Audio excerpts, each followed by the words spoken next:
지난주부터 우리가 이 산상수훈에 나와 있는 팔복의 말씀을 중심으로 은혜를 나누고 있습니다. 8가지 복에 대한 예수님의 말씀은 예수님께서 산에 오르셔서 가르치신 그 산상수훈의 일부분입니다. 예수님께서 우리에게 가져오신 천국이 어떤 의미인지, 또 우리에게 어떤 변화를 가져오는지 가르쳐주는 말씀이 산상수훈인데, 여기서 우리는 예수님께서 우리에게 가져오신 그 하나님 나라가 무엇인지를 제대로 이해할 수 있습니다. 천국은 이와 같으니, 천국에 대한 말씀으로 계속 설명되고 있는데, 사실 이 천국이라는 말이 우리에게 오해를 가져올 수 있는 말입니다. 이 천국이라는 말의 가장 정확한 표현은 천국이 아니라 사실 하나님 나라입니다. 이스라엘 사람들은 하나님의 이름을 함부로 담지 않았기 때문에 하나님 대신 하늘이라는 표현을 썼고, 하나님 나라를 하늘나라로 불렀습니다. 하나님이라는 말을 감히 입에 담을 수 없었던 것이죠. 그래서 하늘나라 이렇게 했던 것입니다. 이것이 번역이 되어서 우리나라로 번역이 되다 보니까 하늘나라를 천국으로 말했습니다. 그래서 사실 우리 믿음 안에서 천국이라고 말할 때 가장 정확한 말은 하나님 나라가 맞습니다. 일반적으로 나라를 구성하는 3가지 요소를 영토와 국민, 주권, 이 3가지라고 말합니다. 하나님 나라도 똑같이 생각해 볼 수 있어요. 하나님 나라에도 영토가 있고 국민이 있고 주권이 있습니다. 가장 먼저 국민, 하나님 나라의 국민은 바로 온 세상 사람들입니다. 온 세상 사람들이 하나님 나라의 국민이라고 할 수 있죠. 영토는 그 사람들이 살아가는 땅을 말합니다. 온 세상, 온 우주, 이곳이 하나님 나라의 땅이 되겠죠. 그렇다면 그 모든 것을 다스리는 주권은 누구에게 있을까요? 주권, 당연히 하나님께 있어야겠죠. 당연히 하나님께 있는 것입니다. 하나님께서 지으신 세상에서 하나님께서 주권을 가지고 직접 통치하는 것은 당연한 것입니다. 당연한 것이죠. 그런데 세상을 가만히 보십시오. 세상이 하나님께서 통치하시는 곳이다, 세상이 하나님께서 통치하시는 하나님의 나라다라고 말할 수 있을까요? 말하기는 어려울 것입니다. 세상은요, 하나님의 통치를 받지 않습니다. 특히 사람이 하나님의 통치를 거절하고 하나님의 통치를 따르지 않습니다. 모두 자기가 원하는 대로 자기 뜻대로 살아갈 뿐이죠. 누군가는 사람이 주권을 갖는 것이 좋다고 이야기를 합니다. 누군가는 하나님이 주인 된 것보다 사람이 스스로 주인 되어서 사는 것이 훨씬 더 좋다라고 이야기하는 사람들이 있습니다. 그런데 정말 그렇게 생각한다면 저는 2가지 면에서 크게 오해하고 있기 때문에 그렇다라고 말씀드리겠어요. 2가지 면에서. 무엇을 오해하고 있냐면, 첫 번째는 사람이라는 존재는 주권을 제대로 사용할 수 없다는 측면에서 오해를 하고 있다는 것입니다. 일단 주권이라는 것은요, 최종적인 결정권이라고 합니다. 그러니까 우리나라의 경우에는 주권이 국민에게 있죠. 그러니까 국민이 최종적인 결정권을 가지고 있다고 합니다. 그래서 그 주권을 사용하기 위해 우리는 투표를 합니다. 직접적으로 주권을 사용하는 것이죠. 그리고 간접적으로는 다른 사람에게 내 주권을 위임해서 그 사람들이 법도 만들고 제도도 만들고 어떤 것은 통제하고 어떤 것은 허용하기도 만듭니다. 이렇게 우리의 주권을 사용하는 것이죠. 그런데 우리가 이 주권을 잘 사용하고 있느냐? 그렇게 묻는다면 거기에 대한 그렇다라고 확실하게 대답할 수 있는 사람은 없을 것입니다. 이것만 봐도 알 수 있습니다. 우리가 매번 투표를 하는데요, 그 투표를 한 다음에 어떻게 됩니까? 몇 년 지나면 괜히 그 사람 뽑았어, 괜히 그 당을 뽑았어, 괜히 그 사람을 대통령을 만들었어 하고 후회합니다. 국회의원이든 대통령이든 뽑아놓고 마음에 든 적이 없습니다. 그런데 그것이 우리가 주권을 행사하는 실력이 없다는 말이기도 합니다. 우리는 주권을 제대로 행사할 실력을 가지고 있지 못합니다. 다만 사람에게 다른 대안이 없기 때문에 직접 주권을 사용할 수밖에 없기 때문에 그렇게 하는 것이죠. 잘하기 때문에 사용하는 것이 아니라 사람이 주권을 사용할 수밖에 없기 때문에 그냥 그렇게 하는 것입니다. 하나님이 없는 사람은 자기가 스스로 주권을 가지고 살 수밖에 없는 것이죠. 두 번째는 하나님에 대한 오해입니다. 굉장히 부정적인 무신론자 중에서는 신이라는 존재를 권력자로 생각하는 경우가 있습니다. 그리고 그 신이 자기의 권력을 가지고 사람을 억압한다고 하는 것이죠. 그래서 종교를 가진 사람일수록 자유롭지 못하고 억눌린 삶을 살아간다고 말하기도 합니다. 이 말이 얼핏 보면 맞는 말 같습니다. 얼핏 보면 맞는 말 같습니다. 종교들을 가만히 보면요, 종교가 추구하는 어떤 구원을 얻기 위해서, 어떤 가장 이상적인 가치를 얻기 위해서 해야 할 일들이 굉장히 많습니다. 수행을 해야 하고, 공부를 해야 하고, 도를 닦아야 하고, 선행을 쌓아야 하고, 이런 책임이나 어떤 조건들을 굉장히 많이 제시합니다. 그리고 그것이 모자란다면, 그것이 조금이라도 부족한다면 너는 구원을 얻을 수 없다. 그러니까 열심히 해라. 이런 식으로 접근을 하죠. 그러다 보니까 종교를 가진 사람일수록 자유롭지 못하다고 생각하게 됩니다. 그런데 무엇이 오해냐면 우리가 믿는 하나님에 대해서도 그렇게 오해를 하고 있다는 거예요. 수많은 종교들이 그렇게 하고 있는 것은 사실입니다. 그런데 하나님은 그렇지 않더라는 거예요. 우리가 믿는 하나님은 사람에게 그런 여러 가지 일들을 요구하지 않습니다. 대표적으로 여러분들이 구원을 얻었습니다. 그런데 여러분들이 구원을 얻기 위해서 하신 것이 있습니까? 여러분들이 구원을 얻기 위해서 십자가를 지셨습니까? 여러분들이 구원을 얻기 위해서 고난을 당하셨습니까? 없죠. 우리가 구원을 이루기 위해서 우리가 직접 한 것은 없습니다. 전혀 없습니다. 그래서 구원을 공짜라고 합니다. 값없이 주시는 은혜, 공짜라고 하는 것이죠. 이 공짜라는 말을 아주 거룩하게 있어 보이게 하는 말이 은혜이고 선물인 것이죠. 물론 우리에게도 어떤 책임을 요구하실 때가 있습니다. 그리스도인으로서 여러 가지 책임이 있죠. 그런데 이것은 구원을 받기 위해서 책임을 져야 하는 것이 아니라 구원을 받은 우리가 그 일의 가치를 깨닫게 되어서 자발적으로 하는 이제 책임인 것이죠. 자발적으로 지는 헌신과 책임. 자, 이런 것과 같습니다. 자, 출입 통제가 된 아주 아름다운 산이 있다고 해봅시다. 이 산은 누구나 가고 싶어 하는데 출입이 통제가 돼서 갈 수가 없는 거예요. 그런데 어느 날 등산이 허용되었습니다. 그것도 무료로 누구나 입장이 가능합니다. 얼마나 좋습니까? 그렇게 대단한 경치를 가지고 있는 산인데 사람들이 많이 올라가지 않겠습니까? 누구나 올라가서 그 경치를 구경하고 있습니다. 감상합니다. 그런데 올라가다 보니까 길가에 쓰레기가 잔뜩 버려져 있는 거예요. 그러면 어떻게 하겠습니까? 사람들 중에서는 그냥 모른 척하고 지나가는 사람도 많습니다. 쓰레기를 줍는다고 해서 뭐 칭찬을 받는 것도 아니고 쓰레기를 줍지 않는다고 해서 등산을 할 수 없는 것도 아니니 그냥 보기에는 안 좋지만 그냥 나는 가던 길 올라가련다 하고 올라가는 사람이 있겠죠. 그런데 그렇게 하지 않고 못 본 척 지나가지 않고 누군가는 시키지 않아도 그 쓰레기를 다 주워서 오는 사람들이 있습니다. 쓰레기 봉투를 마련해서 자기 돈을 투자해서 쓰레기 봉투를 마련해서 그 시간을 들여서 힘들게 그 쓰레기를 일부러 다 주워오는 사람이 있습니다. 그리고 그 깨끗해진 환경을 보고 기뻐하면서 가지고 와서 버리는 것이죠. 왜 그렇게 할까요?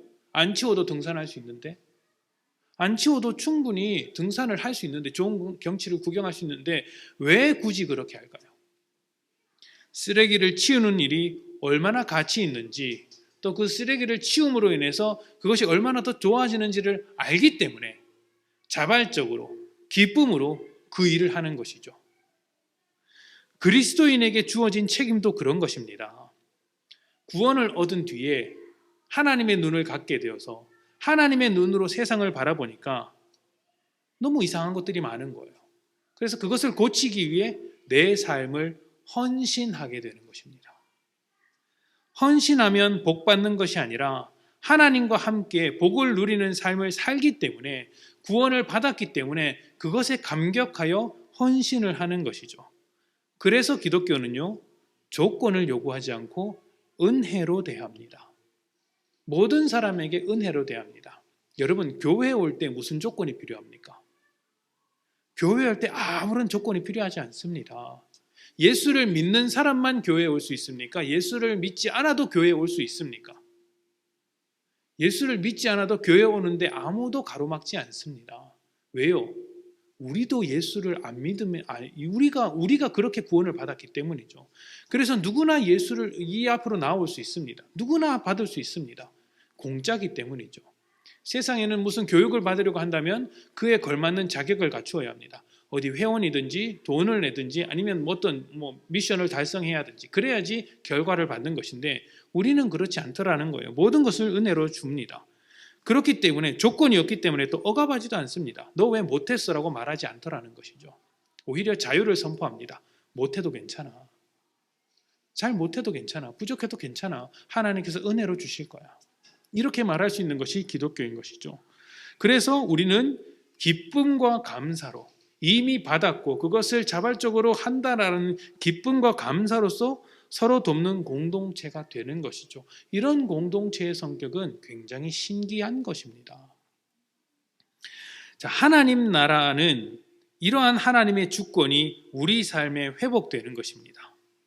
사람의 주권으로 살아가는 것이 아니라 하나님의 주권 아래서 하나님의 통치를 받는 존재, 이렇게 변화된 존재로 만들겠다는 예수님의 약속이 하나님 나라에 담겨 있습니다. 그래서 우리는 예수를 믿는 것이 중요하죠. 정말 예수님께서 그 하나님의 나라를 우리 가운데 가지고 오셨구나.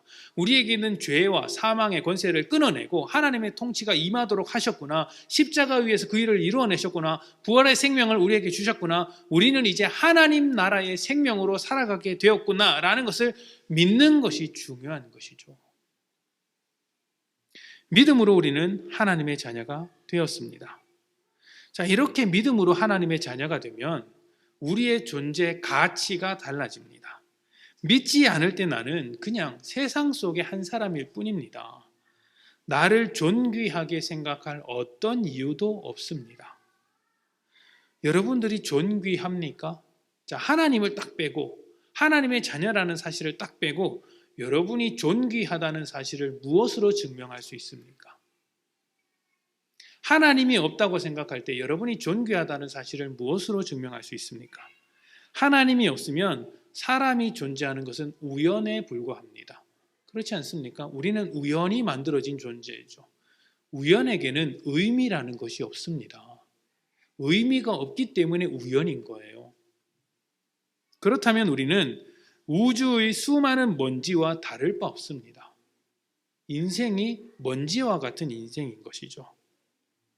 훅 하고 바람 불면 사라지는 것이 사람의 인생이라고 말할 수밖에 없습니다. 존귀할 수가 없는 것이죠. 그런데 예수 그리스도를 믿으면 우리가 더 이상 먼지가 아니라는 것을 깨닫게 됩니다. 우리를 향한 하나님의 계획이 있고 하나님의 뜻이 있다는 것을 알게 됩니다. 우리는 하나님의 손으로 지으심을 받은 귀한 존재라는 것 또한 알게 되는 것이죠. 우리에게 하나님의 형상이 있고 하나님의 성품이 있고 하나님의 마음이 있음을 발견해서 우리의 인생에 얼마나 귀하고 복된 것인지를 알게 됩니다. 이것이 하나님의 통치를 받는 사람의 새로운 자각입니다. 자, 이러한 발견은 우리의 처지가 어떠하든지 우리가 어떤 현실을 살아가는지와 전혀 상관이 없습니다. 현실에서 괴로워도 우리는 여전히 하나님의 형상이고 비참한 삶을 살아도 하나님의 성품과 마음이 여전히 내 안에 있으며 세상에서는 손가락질 받는 인생이라고 할지라도 우리는 여전히 하나님의 통치 아래서 살고 있습니다. 우리를 둘러싸고 있는 환경이나 조건과는 상관없이 우리 자체가 변화되었기 때문에 내가 하나님의 사람이 되었기 때문에 우리는 여전히 어떠한 자격과 어떠한 모양이더라도 상관없이 존귀한 자로 살아가는 것이죠. 그리고 그것이 우리를 복되다고 하시는 예수님의 말씀인 것입니다. 왜 우리가 복되죠? 우리의 모양, 우리의 모습과 상관없이 하나님의 자녀가 되었기 때문입니다. 그리고 그 하나님의 자녀가 된 우리의 신분이 우리 처지와 우리의 환경을 새롭게 다른 것으로 바꾸어 내더라는 것이죠. 자, 오늘 말씀에서 우리의 처지 중에 한 가지를 설명해 주고 있는 것이 심령이 가난한 자입니다. 심령이 가난한 자가 복되다고 했습니다. 우리가 지난주에 가볍게 살펴본 대로 심령이 가난해야 복된 것이 아닙니다. 심령이 가난해져야 천국을 얻을 수 있다라고 말하는 것도 아닙니다. 만약 그렇다면, 만약 그것이 사실이라면 모든 사람이 천국에 들어가기 위해서는 딱 한 사람만 희생하면 됩니다. 딱 한 사람만. 근데 무슨 말이냐면요. 딱 한 사람이 모든 사람의 재산을 다 가져오면 되는 거예요. 모든 사람의 돈, 모든 사람이 가진 것을 다 빼앗으면 그 사람을 제외한 모든 사람은 가난한 자들이니 천국에 들어갈 수 있는 것이죠. 어떻습니까? 들어보시니까 그거 그럴듯한데 라는 생각이 드십니까? 아니죠. 말도 안 되죠. 말도 안 되는 소리죠. 맞습니다. 말도 안 되는 소리입니다. 그래서 가난한 것이 천국의 조건이 될 수 없는 겁니다. 심령이 가난하다는 말을 헬라어로 하면 호이푸토코이토 푸뉴마티라고 합니다. 호이푸토코이토 푸뉴마티. 여러분이 굳이 알 필요는 없는데 한 가지 단어 때문에 이 말씀을 드렸어요. 무슨 말이냐면 푸토코이라는 말입니다. 이 푸토코이라는 말은요, 일반적으로 가난하다라는 의미가 아니에요. 아주 극심한 가난, 정말로 가난한 것을 의미하는 단어입니다. 일반적으로 가난하다는 말, 그러니까 여유 없이 좀 팍팍한 삶을 사는 것, 하루 벌어서 하루 먹고 사는 근근히 그렇게 살아가는 것은 이제 다른 말을 씁니다. 페네스라는 말을 쓰는데, 페네스라는 말을 쓰는데 이것은 그냥 하루하루 참 살기 어렵다라는 정도의 가난인 거예요. 그런데 이 푸토코이는 그것보다는 훨씬 더 심각한 가난을 의미하는데, 얼마나 가난하냐면 너무 가난해서 내 자신을 숨기고 싶을 만큼, 내 신분을 감추고 싶을 만큼의 가난인 거예요. 그래서 누군가의 도움 없이는 도저히 살아갈 수 없는 정도의 가난인 것이죠. 처참할 정도의 가난인 것입니다. 성경에서 가난한 것은요, 절대로 축복이라고 말하지 않습니다. 우리가 사는 세상에서는 때때로 가난하게 사는 것을 좀 좋게 바라보는 경향이 있습니다. 정직한 사람, 정직하게 가난하게 산다라고 말하는 것이죠. 근데 성경은 그렇게 말하지 않아요. 성경은 가난을 긍정적으로 생각하지 않습니다. 오히려 고통받는 자의 대표격을 두고 가난한 자라고 설명하고 있어요. 뿐만 아니라 가난한 자들은 하나님의 저주를 받았다고 생각하는 경우도 있었습니다. 야, 네가 그렇게 가난하고 찢어지게 가난하게 사는 것은 하나님 앞에 죄를 지었기 때문이야 라고 생각하는 것이죠. 자, 이런 식으로 이런 만큼 가난하게 살아가는 사람들은요, 하나님께 도움을 구할 수밖에 없습니다. 어딘가 도움이 있어야 살아가지 않습니까? 찢어지게 가난하니까, 처참할 정도로 가난하니까. 그래서 하나님 앞에 기도를 할 수밖에 없는 상황이 되는 것이죠. 그래서 성경을 보면 물질적으로 가난한 것이 곧 영적으로 가난한 거예요. 하나님의 도움을 구할 수밖에 없으니까. 그런데 문제는 내가 하나님 앞에 죄인이라서 하나님께 도움을 구할 어떤 근거와 내용을 가지고 있지 못하다라는 거예요. 네가 도대체 무슨 자격으로 하나님께 도움을 구하겠느냐, 이런 식인 것이죠. 그러니까 심령이 가난한 것은 정말로 비참한 상태인 거예요. 도움이 정말로 필요한데 도움을 구할 수조차 없는, 그럴 자격조차 없는 그런 비참한 상태. 그래서 존 스토트라는 목사님은 심령이 가난한 것을 두고 영적인 파산 상태라고도 했습니다. 영적인 파산 상태. 하나님의 도움이 절실하게 필요하면서도 하나님께 도움을 구할 수 없는 상태, 그것이 영적으로 가난한 자다라는 것이죠. 그렇게 영적인 파산 상태가 되면 자기 자신에 대해서 끝없이 실망합니다. 왜 하나님께 도움을 구할 수 없죠?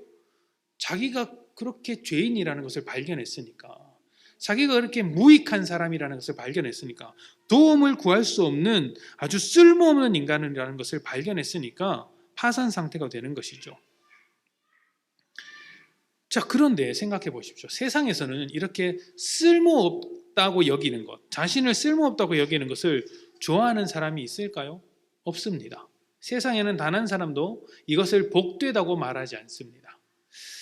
제가 설교를 준비하면서 스스로 쓸모없다고 생각하는 사람을 어떻게 위로하는지 여러 가지 책이나 강의, 글을 좀 보았습니다.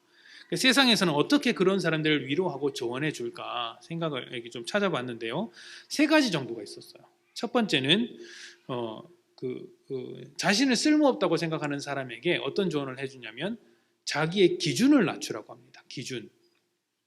너무 높은 기준을 가지고 있으면 그 기준에 비추어서 자기 자신을 너무 쓸모없다고 생각하기 때문에 그 기준을 낮출 필요가 있다는 것이죠.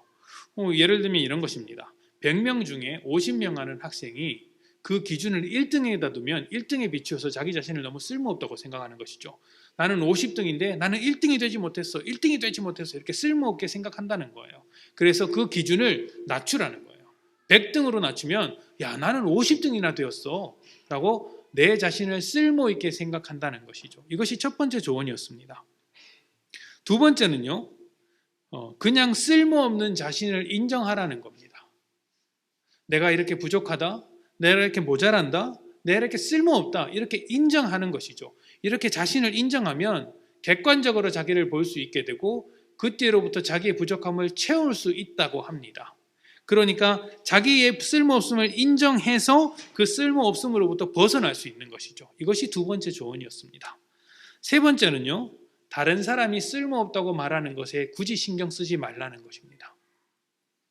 다른 사람의 평가는 살아가는데 반드시 필요한 것도 아니고, 그리고 따지고 보면 다른 사람이 나를 정확하게 아는 것도 아니니 다른 사람의 평가에 그렇게 목매지 마라. 쓸모없다는 그 평가에 굳이 신경 쓰지 말라는 것이 세 번째 조언이었습니다. 이런 조언들이 나름대로 일리가 있죠. 살아가는 데 도움이 되고 좋은 역할을 합니다. 사람들을 돕고 위로하는 데 필요한 이야기들입니다. 그런데 여기에서 그 누구도 쓸모없다고 생각하는 그 자체를 긍정하는 사람은 없습니다. 다 자신을 쓸모없다고 생각하는 그것을 바꿔야 한다, 개선해야 한다, 달라져야 한다고 말하지 쓸모없다고 생각하는 그것 자체가 참 좋은 거야 라고 말하는 사람은 없더라는 것이죠. 예수님은 이런 세상과 다르게 자신을 쓸모없다고 생각하는 영적 파산 상태에 놓인 자들이 복되다고 하셨습니다. 나 정말 쓸모없어 라고 말하는 사람들에게 가서 그래, 그 정말 좋은 생각이야. 야, 너 정말 좋은 생각을 가지고 있구나 라고 말씀하시는 것이죠. 약 올리는 것도 아니고 무엇 때문에 그렇게 말씀하고 계실까요? 예수님 자신이 하나님의 나라를 가져오셨기 때문입니다. 우리를 구원하셨기 때문이죠. 자, 그리스도인들은요, 자신을 보는 관점과 세상을 보는 관점이 일반적인 사람들과 다릅니다. 다른 관점을 가지고 있습니다. 세상이 어떻습니까? 세상에는 하나님의 통치가 없죠. 하나님 대신 돈과 힘이 지배하는 세상을 살아갑니다. 그래서 세상이 굉장히 잔인한 것이죠. 힘 앞에서 스스로 굴복하든지 아니면 강제로 굴복당하든지 하는 것이 세상입니다. 뿐만 아니라 이 세상은 돈이면 모든 것이 가능한 세상이 되어버렸습니다. 돈보다 귀한 가치가 없죠. 그래서 사람들이 그렇게 돈에 목매다는 삶을 살아갑니다. 그런데 돈을 최고로 여기는 인생이 얼마나 황폐한지는 우리가 굳이 설명하지 않아도 아주 잘 알 것입니다. 또 사람들은 자신을 다르게 바라봅니다. 어떻게 바라보냐면 믿는 자로서 자신을 바라보게 되면 심령이 가난한 것을 먼저 바라보게 됩니다. 우리 마음에 텅 빈 공간 하나를 발견하는 것이죠. 말 그대로 영적인 파산 상태라는 것을 발견하게 됩니다. 이것은요, 어느 한 사람 해당하지 않는 것이 없어요. 모두가 그렇습니다. 주님 없이 우리는 아무것도 아닌 존재라는 것을 발견하고 주님께 간절히 구하는 삶을 살게 되는 것이죠. 그런데 그렇게 구하려고 하는데도 구할 자격이 없다는 것도 알게 되어서 어떻게 할 수 없다는 거예요. 믿는 자가 자신을 생각하면 그렇게 되더라는 것입니다. 뉴 잉글리시 바이블을 보시면은 심령이 가난한 자를 이렇게 번역해 두었습니다. 자신에게 하나님의 필요함을 아는 자, 자신에게 하나님이 필요하다는 것을 아는 자가 심령이 가난한 자라고 합니다. 사실 이거 굉장히 과감한 번역인데 의미는 굉장히 잘 살렸다고 할 수 있습니다. 심령이 가난한 것과 하나님과 상관없이 살아가는 오만함은 서로 반대되는 것입니다. 심령이 가난한 것은 내 삶이 하나님이 절대적으로 필요하다, 그 도움이 필요하다는 것을 깨닫는 것이죠. 그러니까 하나님이 절대적으로 필요한데 하나님께 도움을 구할 수조차 없는 자신을 발견하는 것을 두고 심령이 가난하다고 하는 것인데요. 그것이 복된 것이라는 겁니다. 자, 쓸모없다는 것, 자신이 쓸모없다는 것을 발견한 것이 왜 복된 것일까요? 우리 안에서 일하시는 하나님을 발견하고 하나님께 그 모든 것을 의지할 수 있게 되었기 때문입니다. 방금 제가 하나님과 상관없이 살아가는 오만한 태도가 심령이 가난한 자와 반대되는 삶이라고 했는데요. 그것이 바로 죄인의 삶입니다. 아담이 하나님 없이 살아갈 수 있다라고 오만하고 교만한 태도로 살아갔고 세상 모든 사람이 그렇게 살아가고 있습니다. 나는 도움이 필요 없다. 나는 하나님의 도움이 필요 없다. 나는 나로서 충분하다고 주장하면서 살아갑니다. 그런데 여러분, 세상이 충분합니까? 충분하지 않습니다. 세상은 도움을 필요로 합니다. 자기에게 아무것도 없을 때, 도움이 정말 필요한 상황일 때 도움을 받을 수 있는 것이 축복이고 도움을 받아야 한다는 것을 아는 것이 축복입니다. 도움이 필요한 사람이 도움이 필요하다는 것을 아는 것이 축복이죠. 세상은 그것을 모르기 때문에 복되지 않고 우리는 그러한 상태라는 것을 알기 때문에 복된 것입니다. 그리고 아는 것을 넘어서 예수님께서 그 도움을, 그러니까 하나님 나라를 가지고 와서 우리를 돕고 계시니 우리가 복된 자라는 것입니다. 믿는 자에게 있어서 가난함과 쓸모없음은 우리를 비참하게 만드는 어떤 조건이 아니라 하나님을 만나는 어떤 은혜를 입는 이유가 되고 우리를 변화시키는 하나님의 일하심의 시작점이 됩니다. 그래서 복이 되는 거예요. 누가복음 18장 9절부터 14절에 우리가 잘 아는 바리새인과 세리의 기도에 관한 이야기가 있습니다. 9절부터 14절 제가 봉독합니다.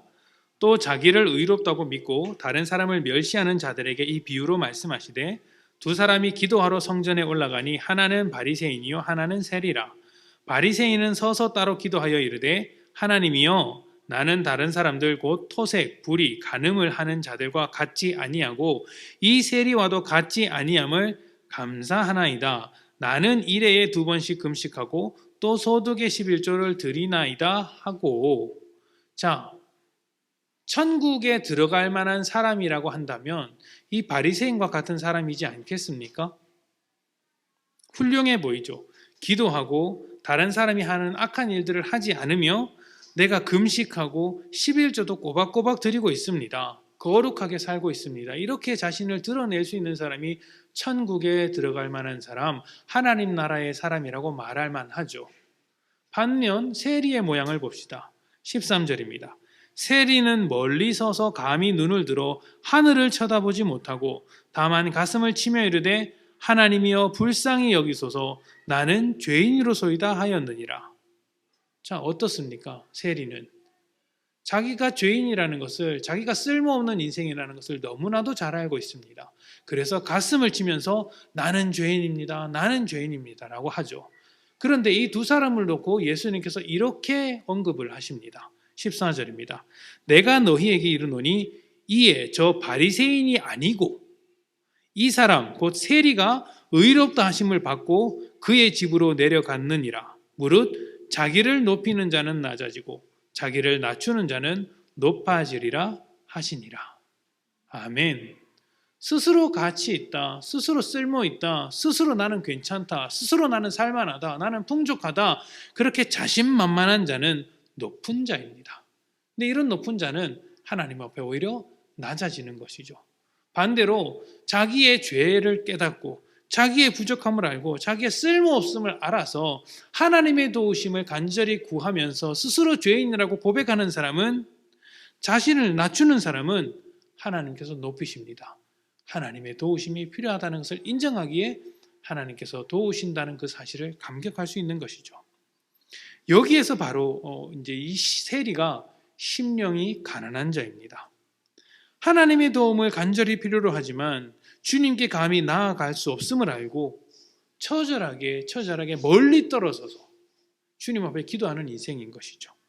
이런 것을 내적인 가난 속에 사로잡혔다라고 말을 하는 겁니다. 세리는 자신이 얼마나 죄인인지를 분명하게 고백합니다.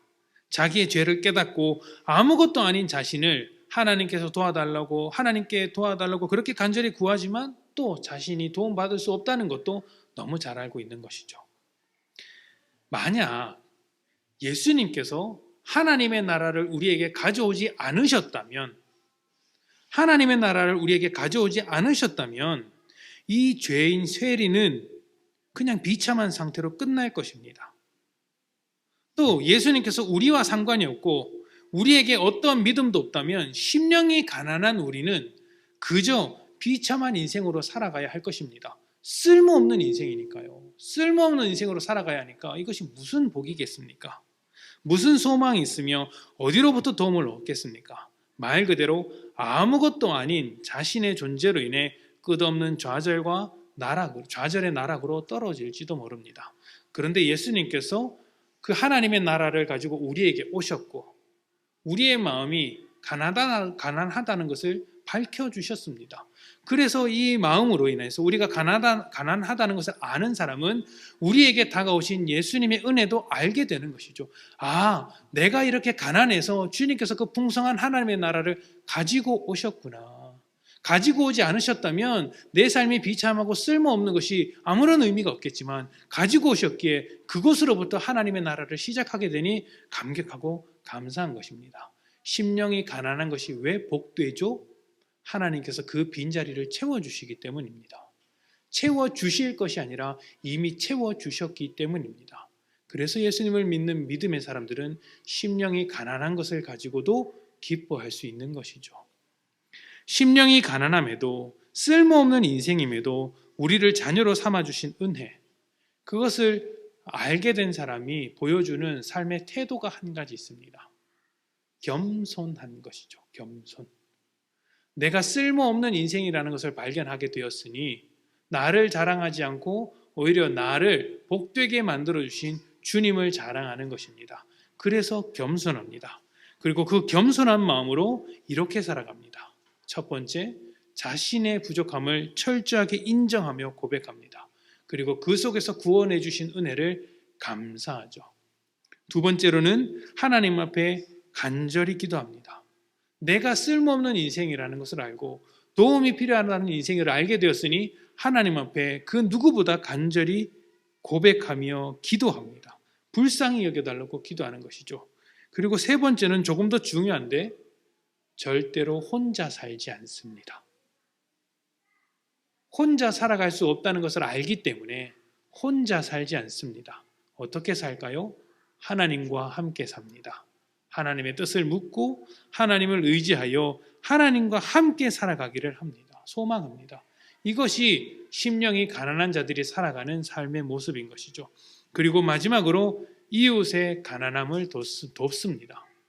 나의 가난함, 나의 심령의 부족함, 나의 쓸모없음을 도우셨던 주님을 바라보며 그 주님이 행하신 대로 나 역시 다른 사람을 돕는 인생을 살아가는 것이죠. 다른 사람의 심령이 가난해진 것을 보게 되면 그 심령의 가난함을 채우기 위해 복음을 전하고 물질적인 가난함이 있다면 그 물질적인 가난함을 돕기 위하여 내 것을 나눠주는 것이죠. 왜냐하면 내 모든 것이 주님께로부터 왔기 때문입니다.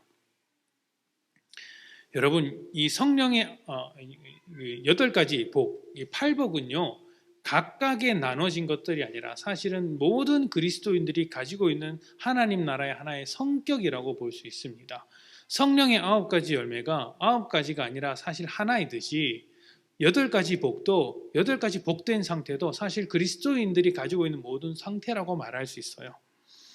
재미있는 것은 이것은 다음 주 조금 더 구체적으로 살펴보겠지만 이 8가지 복 중에 다 비슷비슷하게 번역이 된 것 같지만 첫 번째 복과 8째 복 그리고 나머지 중간에 있는 6째 복의 번역이 조금씩 달라요. 첫 번째 복과 여덟 번째 복은 미래 시제로 되어 있습니다. 현재 시제로 되어 있습니다. 근데 첫 번째 복과 마지막 복이 무엇이냐면 천국이 그들의 것이며라고 되어 있거든요. 그러니까 천국이 우리에게 왔다. 이것이 어떤 시제로 되어 있다고요? 현재 시제로 되어 있다고요. 천국을 지금 우리가 살고 있다는 것입니다. 근데 중간에 있는 여섯 가지 복은 다 미래 시제로 되어 있어요. 미래 시제는 뭐죠? 아직 우리에게 갖춰지지 않은 것들, 갖춰져야 할 것들, 만들어져야 할 것들입니다. 그러니까 하나님의 나라가 우리에게 와서 이제 우리에게 이런 것들이 만들어지게 될 것이다. 심령이 가난한 우리에게 하나님의 나라가 왔다. 그래서 어떻게 됩니까? 의에 줄이고 목마른 자가 되고 화평케 하는 자가 되고 애통하는 자가 되고 이렇게 되는 것이죠. 그러니까 하나님의 나라는 오늘 하나님 우리에게 임하신 하나님의 나라를 살아가면서 점점 더 하나님 나라의 백성다운 삶으로 만들어지는 삶이라고 할 수 있습니다. 그 시작점에 무엇이 있을까요? 우리의 심령이 가난해지는 것이 있습니다. 철저하게 하나님 앞에 내세울 수 없는 인생이라는 것을 깨닫는 것, 우리의 심령이 하나님 앞에 너무너무 가난해서 도움을 구하지 않고는 살아갈 수 없는 것, 이 과정을 밟지 않으면, 우리 심령의 가난함을 인정하지 않으면 주님이 필요하다는 생각도 하지 않는 것입니다. 그래서 이것을 아는 것, 이것을 깨닫는 것이 우리에게 복이 되는 것이죠. 네가 심령이 가난하다고 생각하느냐? 정말 복되구나. 하나님의 나라가 너희에게 있다. 그러니 우리는 주님 앞에 겸손할 수밖에 없습니다. 무엇을 내세우겠습니까? 우리가 마음이 가난해져서 하나님 앞에 자랑할 수 없는 인생임에도 불구하고 하나님께서 우리가 살아갈 수 있도록, 하나님 나라를 살아갈 수 있도록 하나님의 나라를 우리에게 가지고 오셨으니, 주님께서 가지고 오셨으니 우리가 감사하는 것이죠. 겸손한 것이죠. 낮아진 마음으로 살아야 하는 것이죠. 그것이 하나님 앞에 살아가는 마땅한 우리의 태도여야 할 것입니다. 늘사랑교회 성도님들은 세상과 다른 마음으로 살아가셨으면 좋겠습니다. 세상은 충만한 것이 좋다. 세상은 자랑하면서 살아갑니다. 나는 하나님 없이 스스로 살아갈 수 있다고 생각을 합니다. 자기를 내세우며 자랑하는 것이죠. 그러나 우리는 자기를 내세우면서 자기 자신을 자랑하는 것이 아니라 우리가 얼마나 가난한 존재인지를 깨닫고 주님의 도우심을 날마다 구하며 겸손한 마음으로 살아갔으면 좋겠습니다. 주님께서 우리에게 이미 하나님 나라를 가져오셨으니 우리는 비참한 삶이 아닙니다. 부족하더라도 비참한 삶이 아닙니다. 하나님 나라를 가지고 오셨으니 하나님께서 우리의 기도에 응답하시며 우리를 하나님 나라에 걸맞는 인생으로 더더욱 만들어 가실 것입니다. 그러니 우리가 부족하다는 것을 인정하고 거기서부터 우리의 복된 삶을 고백하는 여러분들이 되시기를 소망합니다. 함께 기도합시다.